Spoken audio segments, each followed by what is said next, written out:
Kosova shënon 27 vjetorin e çlirimit, ndërsa vëmendja shkon edhe te sporti dhe estrada. Kosova shënoi 27 vjetorin e çlirimit me aktivitete përkujtimore në mbar vendin. Institucionet shtetërore zhvilluan homazhen e Prekaz të varri Ibrahim Rugovës, Adem Demaçit dhe pranë monumentit të Zahir Pajazitit, duke nderuar sakrificat e dëshmorëve dhe kontributin e UÇK-s, rezistencës politike dhe alatëve ndërkombëtar në çlirimin e vendit.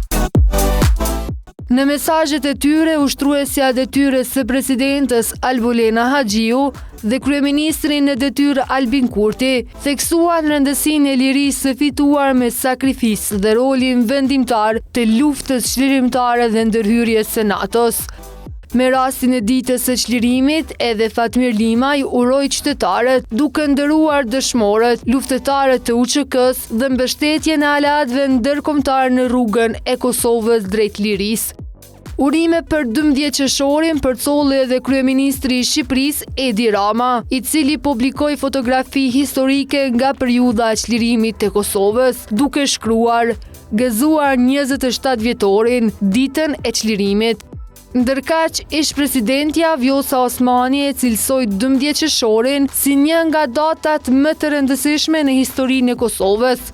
Edhe Ramush Haradinaj e përshkroi këtë ditë si ktesën më të madhe historike në historinë e re të vendit, duke veçuar fitoren e UÇK-s dhe hyrjen e forcave të NATO-s.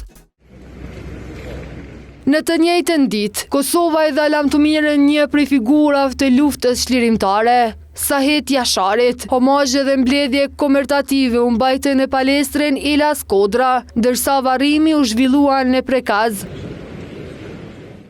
Organizata e veteranëve të luftës së UÇK-s e vlerësoi atë si një nga nismetarët e përpjekjeve çlirimtare dhe bashkëluftëtar të Adem Jasharit. Në sport, në stadiumin Estadio Azteca në Meksik, nisi ndeshja hapëse e Kupës së Botës 2026, turne që organizohet nga Meksika, Shtetet e Bashkuara të Amerikës dhe Kanadaja. Ndeshja e parë e grupit A u zhvillua mes Nikoqirës Meksik dhe Afrikës së Jugut.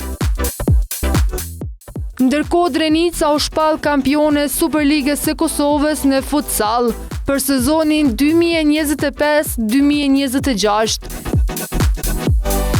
Skuadra nga Skënderaj siguroi titullin pas një fitorie të rëndësishme në kryeqytet, duke rikthyer trofeun e kampionit në qytetin e tyre. Meritat e veçanta për këtë sukses i atribuohen presidentit të klubit, Haxhi Reci, i cili përmes investimeve, organizimit dhe përkushtnimit ndërtoi një ekip konkurrues dhe fitues. Trofeu i parë i sezonit në futsal shkoi për Prishtina 0-1, e cila në fund të muajit prill fitoi Kupën e Kosovës. Pas një finale poshti liçenin e Drenasit, kështu sezoni u nda mes dy skuadra me Prishtinën 0-1, fituese të Kupës dhe Drenicën kampione të Superligës. Në botën e showbizit, këngëtarja me famë botërore Dua Lipa po feston martesën e saj me një organizim 3 ditor në Sicili. Pamjet e publikuara nga ceremonia kanë tërhequr vëmendje të madhe, ndërsa në festën e saj janë përfshirë edhe elemente tradicionale shqiptare. Një tjetër çift që ka marrë vëmendjen e publikut janë ish-banorët të Big Brother VIP Kosova, Kushtrim Kelani dhe Aurora Rusta. Pas javësh spekulime, ata kanë ndarë momente të përbashkëta në rrjetet sociale, duke konfirmuar lidhjen e tyre. Nga ana tjetër, Ronela Hayati ka vendosur të pezullojë të gjitha aktivitetet artistike të planifikuara për fundjavën. Ajo njoftoi se publikimi i bashkëpunimit me Capital T do të shtyhet, ndërsa koncertet e parashikuara nuk do të mbahen. Në muzikë, DJ Gimbo ka sjell një version të ri të hitit DJ, të Rezarta Shkurtës. Projekti vjen në bashkëpunim me partneren e tij Selin, ndërsa në videoklip shfaqet edhe vetë Rezarta Shkurta, duke i dhënë këngës një ndjenjë nostalgjie dhe autenticiteti.